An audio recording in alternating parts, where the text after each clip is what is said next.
Greetings, comrades. Let's continue with our study of Michael Parenti's Inventing Reality. We are finishing up chapter 1 with a section titled Monopoly Politics.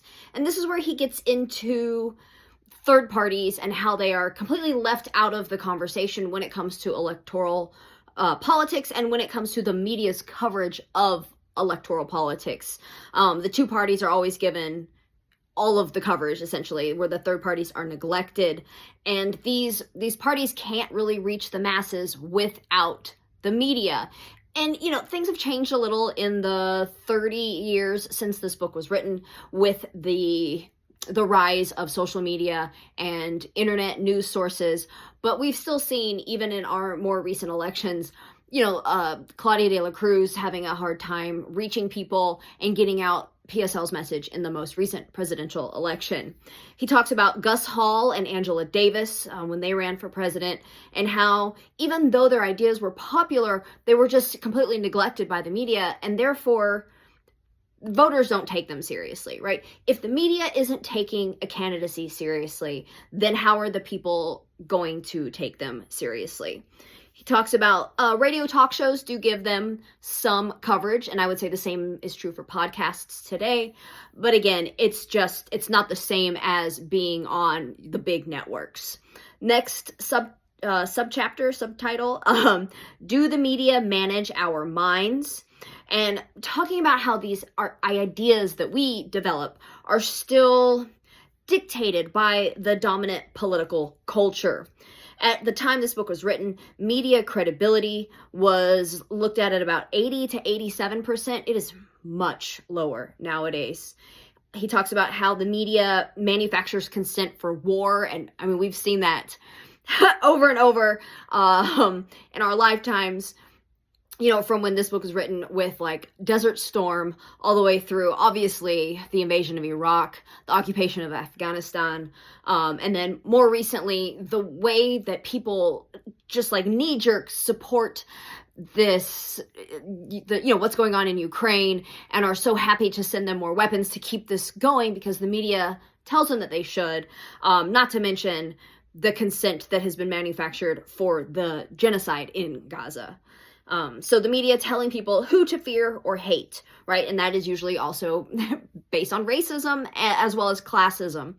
This fear of the homeless is driven by media reports on bad things that a homeless person might do, you know, a theft that a desperate person commits, as if that is on par with the violence of being forced into homelessness. And then the last subchapter of chapter 1 was called Beyond Orwell's 1984. Basically, he just says that what actually is happening in our media is more insidious than what Big Brother was doing. We're also covering chapter 2. It's a short one titled Freedom of the Press Belongs to the Man Who Owns One. We're talking about corporate controlled media here. Subchapter 1 is a favored few.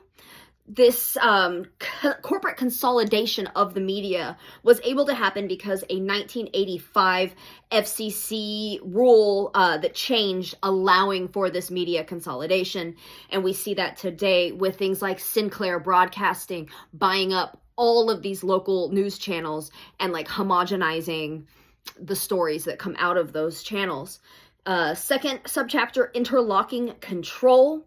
And here he's talking about finance capital being on the board of like every major media company. And all major industries are represented on these boards. So when you have the defense industry, when you have the oil and gas industry represented on these media boards, they are much less likely to air stories that are critical of the weapons industry or of the oil and gas industry, right? And that's how they control what is put out for the people to consume.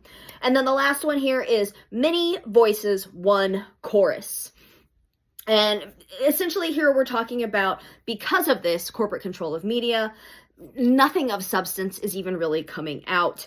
He calls it fluff and puffery, and that is pushed more so than like hard news, critical of power, critical of corporations, it's so much easier and happier to put out these puff pieces. And fluff is also cheap. You can go and interview, and not that there's anything wrong with talking to local people that did a good thing. You want to know what's going on in your local animal shelter. Those are also important stories, but it's cheaper and easier to do that than hire investigative reporters to go and find out about the abuse that might be taking place at this animal shelter. So it's just easier to put that out, and therefore that's what they put out, of course, because profit is their goal here. So last one, fate of publications determined by corporate advertisers, right? So you're not going to piss off the people that advertise with you, because then they're not going to give you money anymore. And so that's how media became how it is now. Thanks for listening. Cheers.